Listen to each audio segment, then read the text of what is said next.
My dearest Natan, I can't actually quite believe that we're standing here at your Levaya. It really is quite unbelievable, in your 20 short years, how much you've been able to achieve. You and me were slightly different to everyone else in the family. You took on Grandpa's strong and silent type, which Grandma always told me to look out for when we got to Israel. We weren't so good at communicating like all the others, and we weren't so emotional. So we could just deal with the practicalities of what you need and what you want, and that was that. We were so proud when you joined the army. We were waiting for you to find your purpose in life. School was never really your thing, and it didn't matter how many times we woke you up in the morning, how much water I threw on you, and you said, for the sake of my mental health, I'm not going. You really gave your teachers a run for their money. You were always such a sociable boy, even after we made Aliyah. Every summer we went back to London, you saw your friends from school, went to B'nai Kiva camp, and then carried on seeing everyone again when you returned. Each summer you made your own plans when we got to London. It was a struggle to get you to stay with us.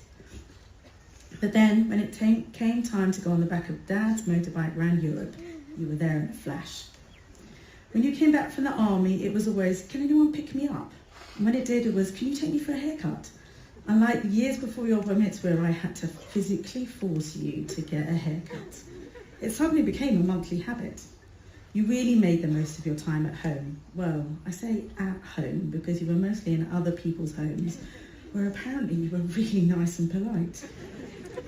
Talking of your Bar Mitzvah, I found the speech I made you sit down and write, literally at the last minute before Shabbat, exactly as you continued living your life, right down to the last minute, sometimes making the train back to base in the nick of time, and sometimes not. You really wrote this speech in your own words, no holding back from the bare, uncensored truth.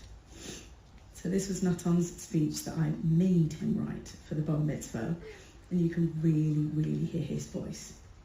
Mum and Dad, Grandma and Grandpa, family and friends, and more, welcome to my Bar Mitzvah. It's really nothing changed, I promise you. I'm so glad you could all make it, especially you, Mum and Dad. I heard you guys struggled to make it, but everyone is indeed here. It has been a long and trying year, but we have finally made it. I couldn't have done it without the main guy, of course, myself, and a little help from Jeremy, my parents, my friends, and my family. Everyone has helped. Even if you didn't notice what you have done, I can definitely say you helped. Right? That random time you said, good job 3 years ago? Well, guess what? It helped. Since coming to Israel, I've made lots of new friends, and my parents, I'm not so sure about them. I think they might have made some friends, but I'm not sure about that. Daddy isn't so good with talking to anyone who isn't over the age of 45, but I think he's trying. As well as his Hebrew, where he also needs improvement, and not something small, like a really big improvement. But he isn't completely horrible.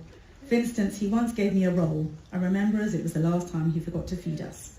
In seriousness though, he is a great dad. He knows where and what we like eating.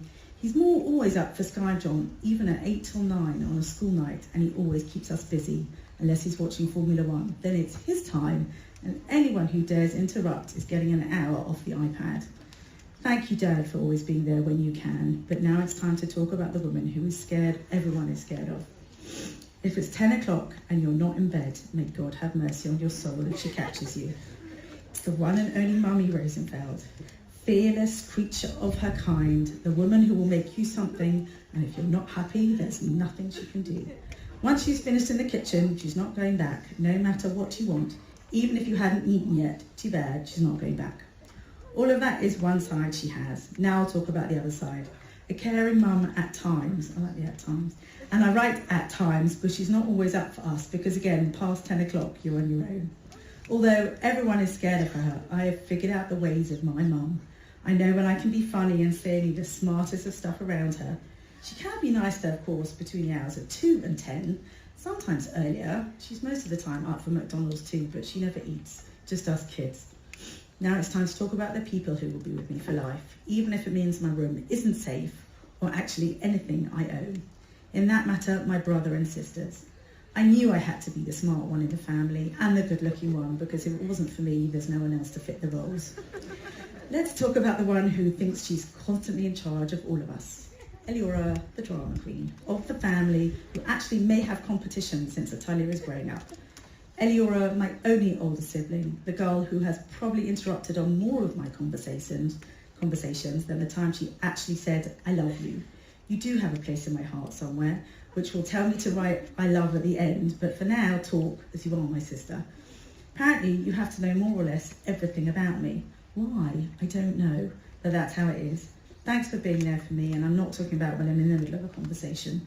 I'm talking about when I actually need it. Thank you, and like I said before, kind of I love. Now time to talk about the boy who is dangerous if he's bored. The boy who my parents need to put locks on our door, Zevi.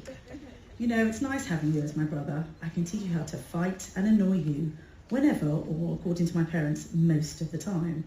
You will always be with me, especially when I have my friends around. You will always try to get one up on me, but not really succeed a lot, but you still try. Love you. And now to go on about the most annoying girl ever, Natalia. Boy, are you annoying. You can't even resist sounds, like something my parents would say about me. Anyway, to the girl who has the feeling she is 30, the one who more often than not doesn't get blamed, Talia, the baby of the family. The girl who can't decide, the most Israeli of our family. Sometimes I love you, sometimes I hate you, but we're family. I could say the same with everyone because you're also younger than me.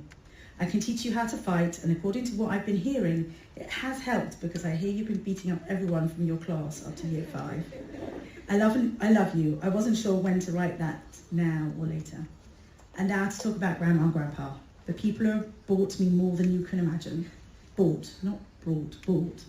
Grandma, I love how you can explain to me everything that you can as fast as possible without taking your time. And Grandpa, thanks for everything, especially the motorbike gear and rides. You're a lot more confident on it, so you can take me faster than Daddy. Unless he's planning something in the summer, thank you both so much, and I love you both even more. Thanks everyone for listening. That is probably the longest thing I've ever written, and that he was right. You never took life too seriously, and I can just imagine you looking at all of us now and thinking, seriously, what are you all doing? You would definitely be laughing in that direction. Natan, we hope you are the last sacrifice anyone should have to pay for the price of our land and our freedom. There is no Dati, Chiloni, or Haredi in the army. We are all one people, Am Echad, with one heart, Lev Echad. We need to come together and put aside our differences. You shall not have died in vain. Thanks.